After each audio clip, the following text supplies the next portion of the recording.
Hi, Devlin here, and welcome to Misunderstood Movies. Before we begin, I remind people this is my opinion and belief. You can disagree with me, and please comment if you do or don't in the comment section below. But please be nice about it. We're all movie fans here, and that's what's truly important. So be respectful to all. Today I look at the case of Shock Treatment, the 1981 sequel to the Rocky Horror Picture Show, directed by Jim Sharman, starring Cliff DeYoung, Jessica Harper, Barry Humphries, Richard O'Brien, Little Nell, and Patricia Quinn. The screenplay was also written by Jim Sharman and Richard O'Brien. What people expected was a fun, exciting follow-up to the greatest cult midnight movie of all time. What they got was a mess of a film that tried too hard to be an audience participation movie. A lot of people don't even know that there was a sequel to the Rocky Horror Picture Show, and that is because after the film's absolute failure to catch on with the midnight crowd, 20th Century Fox downplayed the fact that it was. But when it was released in 1981, they had high hopes and actually advertised it as not a sequel, but an equal. You can't blame the studio for hoping that lightning would strike twice. They had the original director of the first, Richard O'Brien, back as writer and lyricist of the music, and a couple of Rocky Horror alumni to play in the cast.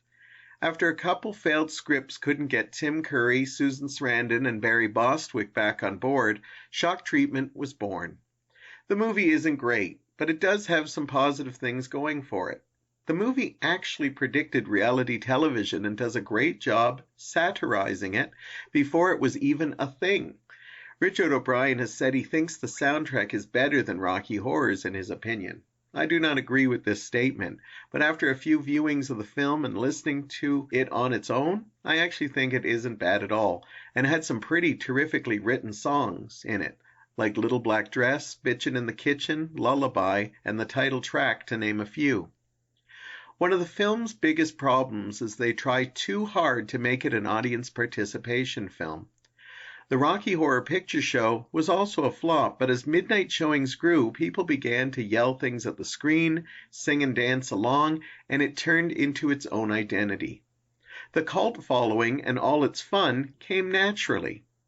Shock Treatment tries to give people hints at what they should do, including having an audience right in the film showing various things people could do.